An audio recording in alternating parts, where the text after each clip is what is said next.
Okay, so episode 2 of this development officer chat that we're having here in Queen's Sport is with none other than Chloe McIlwaine, who is the hockey development officer for Queen's Sport and relatively new into the post, but not a stranger to Queen's Sport by any stretch of the imagination. Former placement student and a former participation sport officer at Queen's as well. So Chloe has moved into this role about 6 or 8 months ago, and it's been a pretty exciting first season. Chloe, how's the form at the minute? Yes, good. Can't complain. The good weather's helping during this period of self-isolation and whatnot. So at least we can get out to the garden and enjoy working from there instead of in the PEC. Yes, indeed. Up there in the spacious mansion up there at Stormont direction, where you're isolating yourself there. How is the workspace, and how have you been finding the lockdown? Yeah, it's obviously taken a while to adjust. Um, I didn't realize I was going to say this, but I actually miss the guys in the office a little bit. So that's good. Obviously, my little puppy has turned 6 months old this month, so she's a brilliant companion to have. I think it's going to be hard to leave her at home again, so I'm not sure how I'm going to be able to smuggle her into the office, but maybe in a goalie bag, who knows? That's it. So you yourself, obviously, you're an active athlete, probably unlike the rest of us who are more in the retirement bracket at this point. But so you yourself have played hockey and rugby to a high level, and you're still on the field regularly yourself. How have you found this absence from competitive sport, and what have you missed the most? Yeah, well, I guess the only benefit of this absence is that I was actually coming back from injury. So hopefully my dislocated and fractured knuckles will be fully fledged and ready to go whenever the season's gonna get up and running again. It's a weird time. This time last year, I was probably training like 3 or 4 times a week with Ulster. So it's was a very intense time this year to a very relaxed time at the minute. It's just trying to keep myself ticking over fitness and skills wise, I guess. So as I'm ready to go when the season does start. So I've just been trying to do some more home workout activities. Obviously, we've got Andrews in Queen's Sport, and we're getting some from Irish Rugby and Malone, that's my club, and Ulster Women's as well. So there's plenty getting thrown at me, so I have no excuse to be as fit as a fiddle when I get back on the pitch. What sort of stuff are you doing yourself at home then in terms of your conditioning? Are you out running? Are you doing just mostly sort of class-based stuff from online, or what are you at? I'm doing quite a lot of the Les Mills classes. I really enjoy them. Like they're pretty good fun. And some of the hit classes, so it's kind of a shorter duration but pretty high intensity. I was also meant to be running the full marathon, so trying to keep some mileage up in the form of running, although I'm not particularly fond of that. So if I can delay that as much as possible, that's good. I live not far from the Cumber Greenway, so me and my boyfriend have taken up the cycling. I'm not sure how long that will last after lockdown, but it's going quite well for now. So you might pack in the driving to work and just bike in the morning then when If this the is all weather's over. good. If the weather's good, of course. Yeah, maybe just tell us a little bit more about the kind of level of rugby and hockey that you've played yourself in the past and how that kind of informs your work that you do now. So you have represented Ulster at rugby before. Yeah, I played junior age group Ulster stuff with hockey, and then when I came to Queens, Simon took me on as one of his prodigies, but I'm not sure I made the cut, so I played with the second 11. My first year we won the treble, so we won the Irish Junior Cup, the league, and the McConnell Shield, which was a really brilliant time. And I'd say we probably would have rivaled most first 11s, maybe in the Prem at that time. Then when I went to do my masters in Loughborough, I just decided I needed to focus on actually graduating instead of playing sport. So I went to a rugby taster session because I thought I wanted to keep my fitness up, try something different, except someone decided that I was going to be quite good at it, and I've stuck at it ever since. I came from a rugby playing family, so I think that probably helped me. I knew like I could run hard and catch a ball, but I did also understand the rules for someone who was new to the sport, which I guess benefited. Then when I got back here, Ulster converted me from a slow enough centre to a second row / back rower, so getting there. Good stuff. So of course, like your work within Queen Sport at the minute, it is very much focused around hockey, but you've had a few different roles in the past. So maybe you just tell us the stepping stones that you've taken to this particular job at the minute.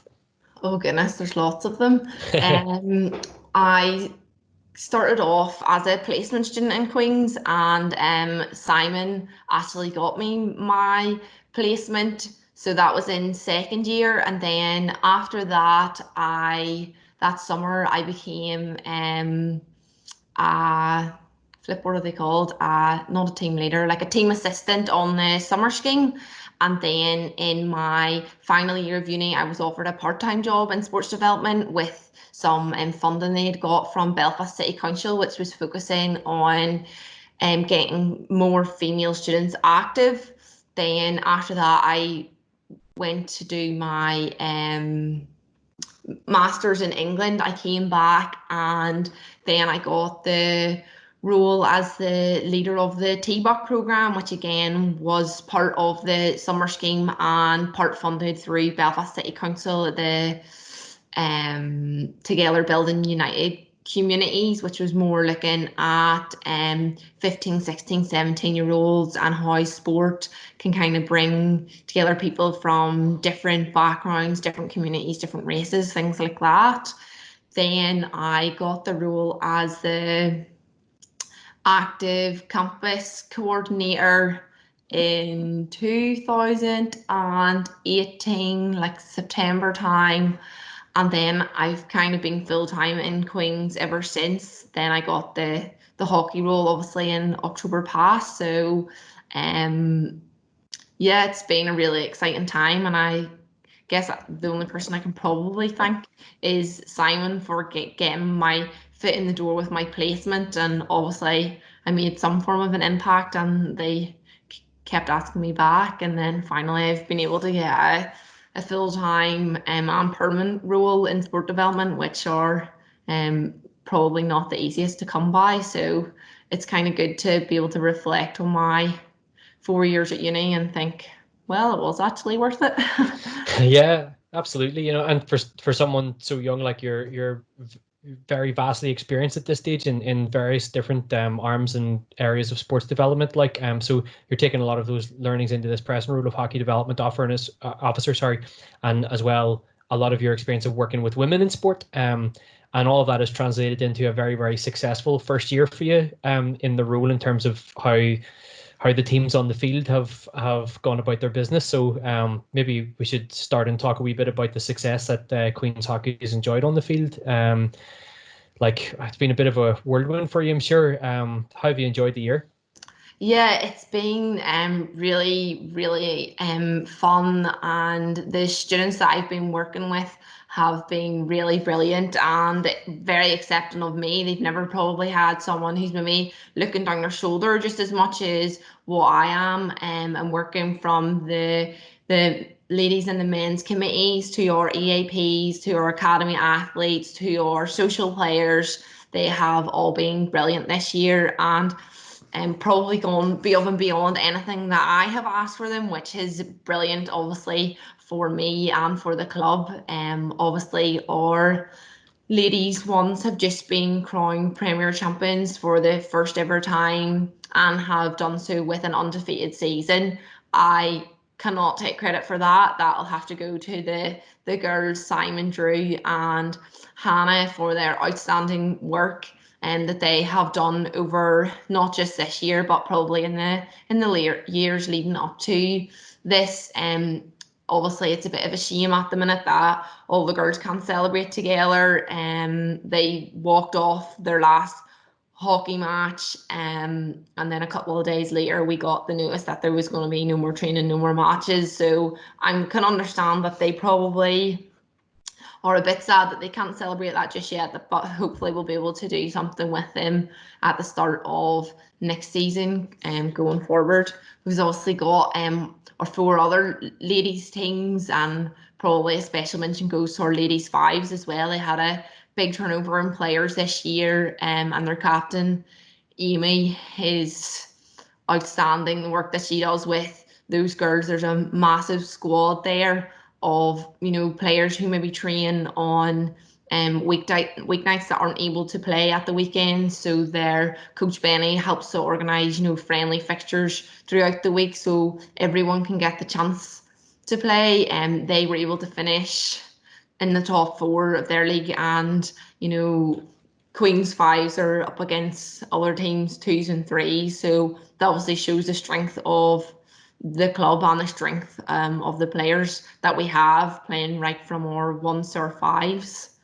We had a tougher season for the men. They had a bit of a mass exodus last year, and hopefully now that I'm coming in, we've got a sustainable model that has been built within the girls, especially within their performance team, and that's something that we're hoping to build on with the men's. Obviously they've managed to stay up in the Prem, and that's really great for Queen's hockey, and we're hopefully going to build a powerhouse on the men's side, the same as the ladies.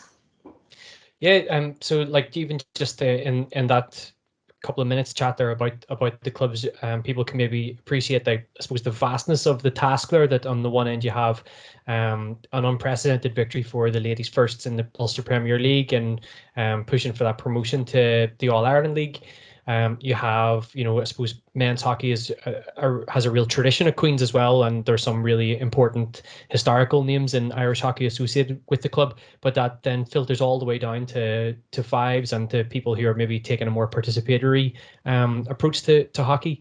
I suppose where I'm going with all of this is, how do you go about separating I suppose divvying up the time that you have in your role between top, middle, and participation, and then I suppose as well across the gender divide as well? That's a good question, Connor. Probably not enough time.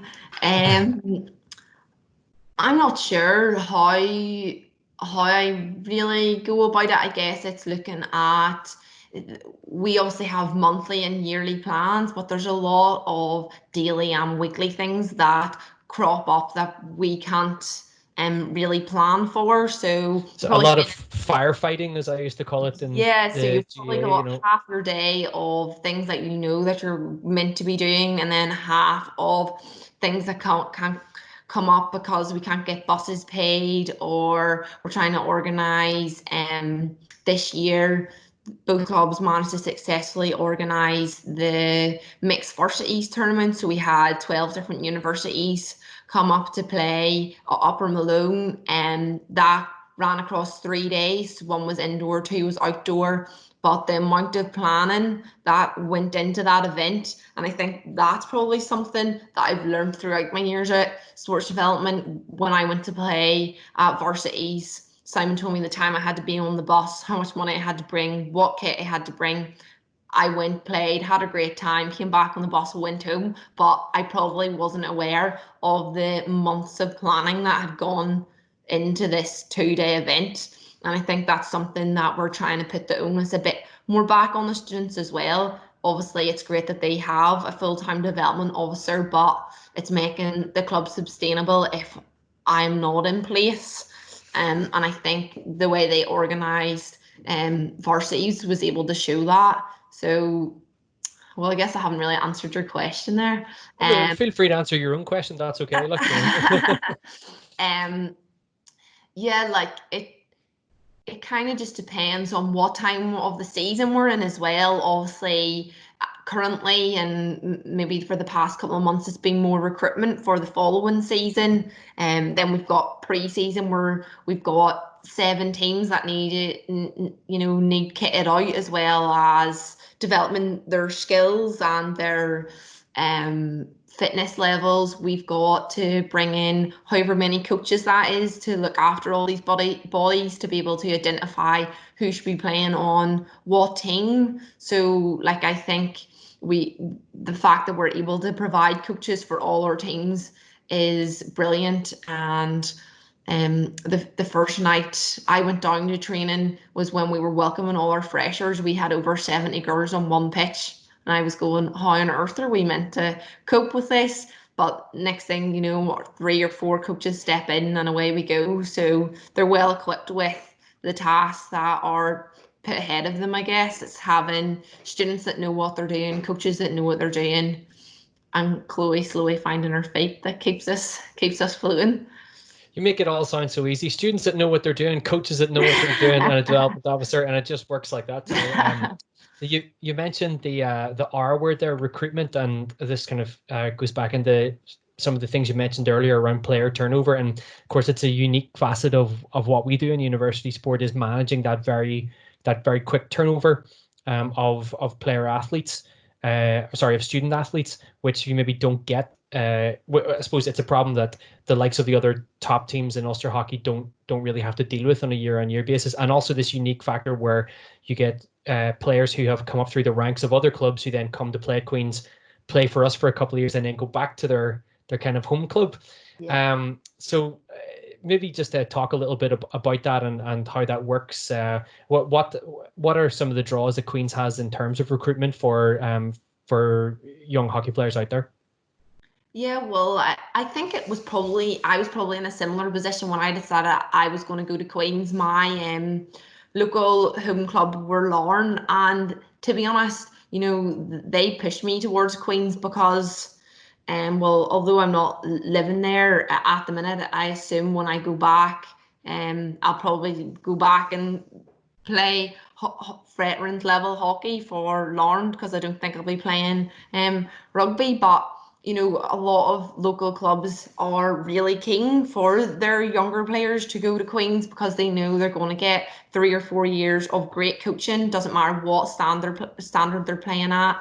They've obviously got full-time staff around them for performance levels. They've got, S&C, they've got their mental workshops, everything like that. So when it's time to leave Queen's and move on, they're ultimately coming back a better student and a better player. So I think, that's one thing that obviously helps us. I think the fact, again, that we're able to provide such a vast array of playing levels, but also all students are treated equally. They've all got a full-time coach, and that's probably something that's very rare in most other teams' second 11s, never mind their fifth 11. So I guess that's probably a strong point when we're looking at our performance players. I think Queens have one of the best performance setups in the country, if not as good or better than Irish hockey. I hope I'm not going to get in trouble for saying that. So, I think when students are actually made aware of our scholarships and our elite athlete program, it's a bit of a no-brainer to me anyway, that when they're sitting down and looking at everything that they're going to get, plus the support, plus the academic flexibility, at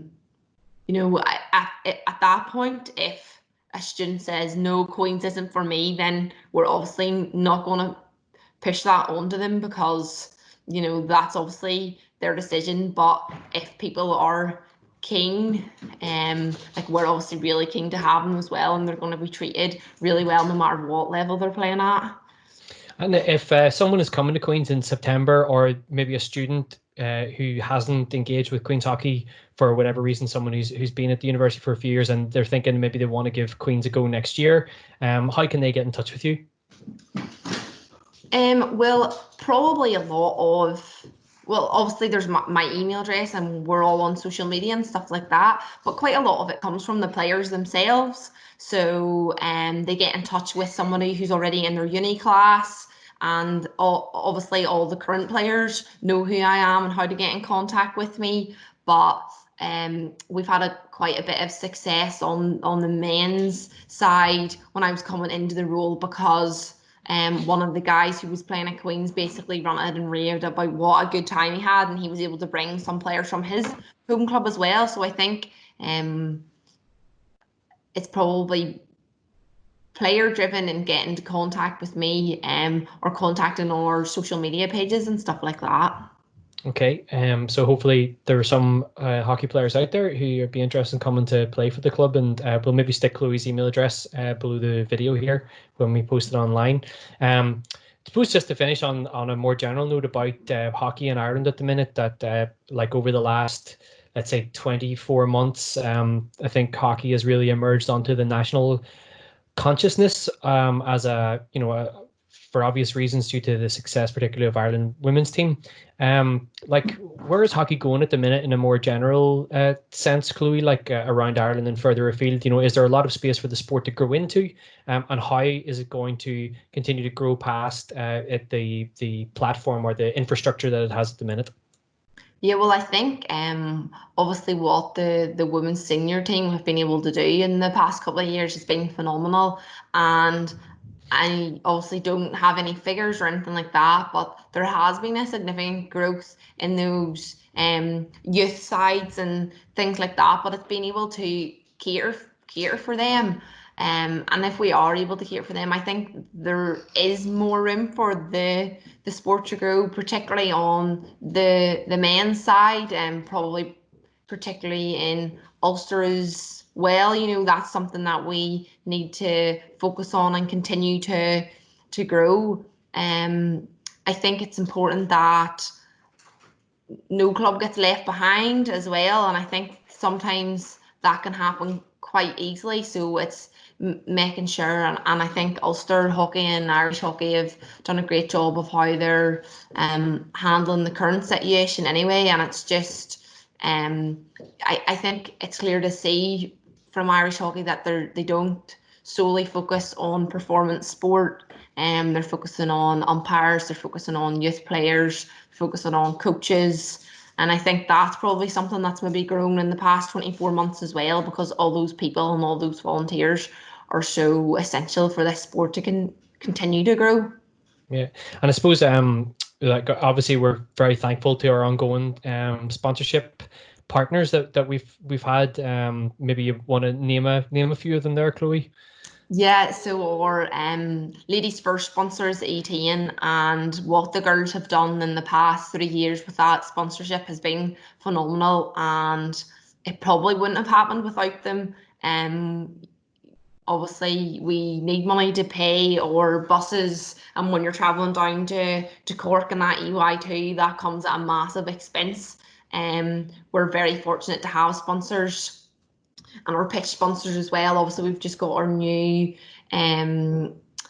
water-based Astro on pitch 7 there, which looks phenomenal. And we'd just probably like to thank Total Hockey, Parlour, New Era.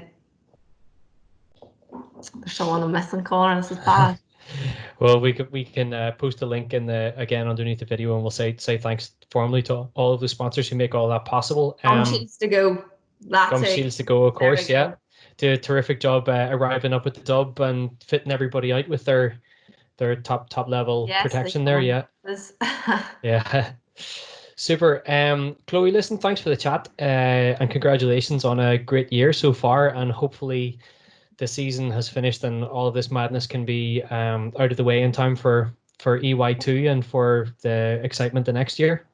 Yes, fingers crossed. Fingers crossed. Okay. Well, look, yeah, sure. We'll chat to you soon anyway. Thank you, Connor. All the best. Bye.